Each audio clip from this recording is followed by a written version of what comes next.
Right away. Laura, great to have you this morning. I wanted to start with this breaking news overnight that it appears, and there you are, you popped up for us. It's so great to see you. The Daily Mail has a very interesting story that's saying that Vladimir Putin essentially may be running out of bullets, that he might have a week and a half, 2 weeks max. He's losing warplanes, tanks, all the rest of it. He obviously went into this thinking he was going to bulldoze his way through Ukraine. He's obviously caused a lot of destruction. Don't want to minimize the fact there's over 2 million refugees. But this has not gone as well as Vladimir Putin expected. I don't buy it for a second, Ed, I'll be honest with you. I really think that there's so much misinformation. We've never really seen anything like it. I mean, I've been covering wars now for 35 years, and I have never seen people with their nails done in the Ukrainian flag, right? I mean, we're being corralled into this box where we either have to hate Vladimir Putin and believe everything evil that's said about him and love Ukraine, and there's no in between. And that reminds me a lot of you're either, a white supremacist, or you go with the Democrat narrative on everything under the sun. So Vladimir Putin knew exactly what he was doing when he went into Ukraine.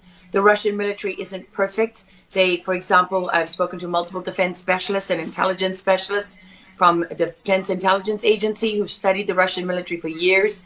They do have a difficulty mounting complex air operations because they do very little training hours in comparison to, for example, the United States air assets, right, our fighter jet pilots. But Russia is not struggling. What Russia has done from the very beginning has been very strategic. They didn't go straight to Kiev. They went to all those bioweapons laboratories that are scattered all over the country. Some of them they built, so they know where they are. They've known where they are since the Soviet Union, because under the Defense Threat Reduction Program, we went in after the fall of the Soviet Union and supposedly turned those facilities from bioweapons labs into public health labs.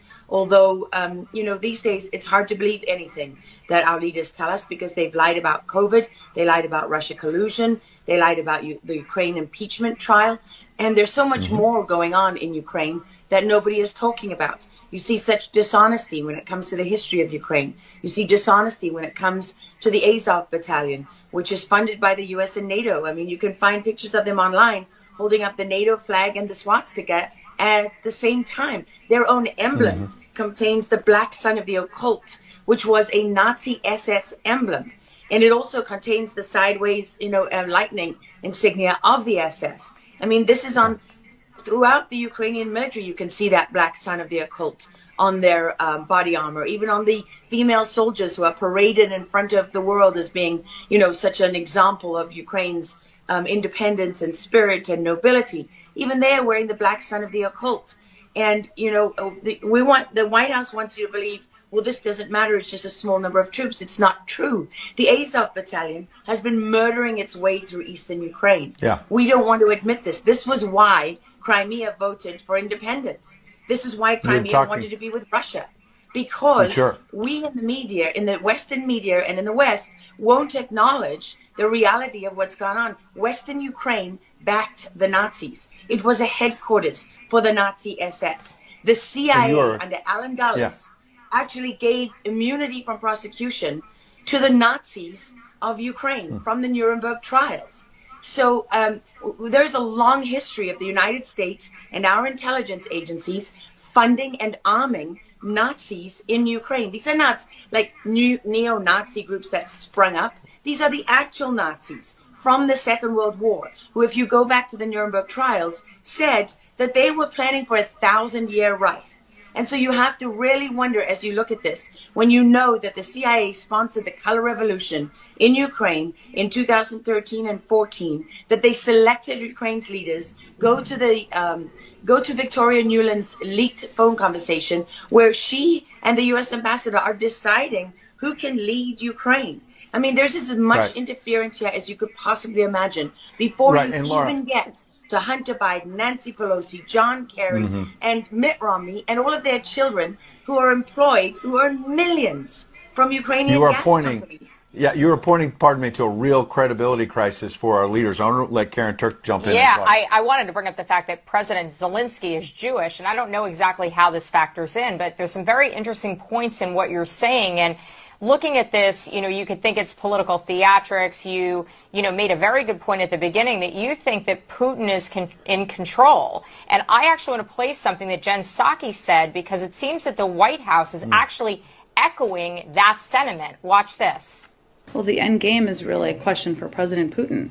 We have completely crushed his economy. We have provided military assistance, humanitarian assistance to the Ukrainians, enabling them to fight back for far longer than the Russian leadership anticipated. And again, he has to determine what the path forward looks like for him. Thanks, everyone. He's determining what this looks like, and I think that's a lot of what you said, Laura. I'd love to get your thoughts on that, what you just watched. What troubles me about the moment that we're in is that we have such a selective and a narrow reading of history.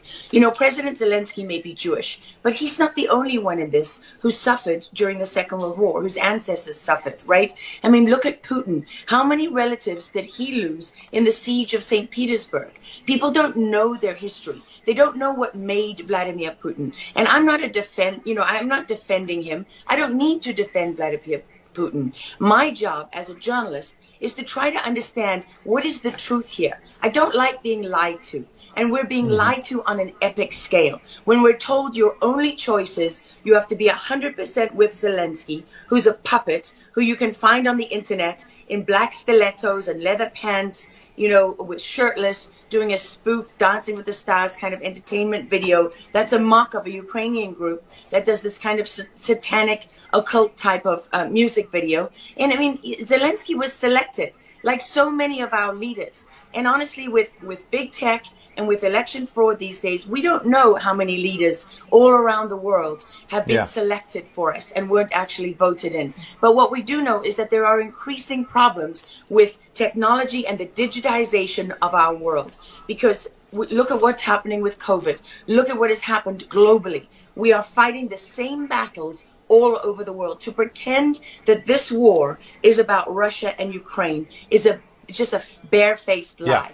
If Putin has been warning for 15 years that he is not going to stand by while the globalists take over the world, build bioweapons facilities and whatever else they're doing in Ukraine, Ukrainian oligarchs. Ukraine has been a center of money laundering for many of the leaders in this country. For how long? Billions of US dollars have been laundered through Ukraine, and we say nothing about it. These are our tax dollars. I mean, before the impeachment trial, had you ever heard of anyone in the United States, us bringing in foreign governments to the White House for anti-corruption training? I mean, does nobody question these things? Why do we not question them? We have an idiot like Lieutenant Colonel Vindman, who goes at the impeachment trial and sits there as a lieutenant colonel. He didn't even make colonel. And he's telling the president of the United States what his policy should be. You have a traitor in the form of Maria Yovanovitch, who was Obama's ambassador, who's telling Ukrainian government officials, don't listen to the will of the American people. Don't listen to the election results. We are the true leaders of America. I mean, and then people object when the woman isn't even fired. She's given a cushy job for life at Georgetown University at the expense of the U.S. taxpayer. And we're told that the president of the United States cannot say to his foreign counterparts, that we want you to look into something. But Joe Biden can withhold as much aid as he wants to. I mean, there's so much hypocrisy and dishonesty here. And Ukraine is at the center of it all. Go back to Russia collusion. Go to Alexander Chalupa. Go to Eric Karamella, the whistleblower who went to work for Adam Schiff, who wasn't really a whistleblower, and all those corrupt people in the deep state. And you know what? The deep state isn't a theory. It's not a conspiracy theory. It's an actual deep state. Look up the SES, the Senior Executive Service, because when that bureaucracy was ushered into law in the United States of America, that's when we got a bunch of unelected bureaucrats pulling the strings behind the scenes. And these are the people that keep lying to us.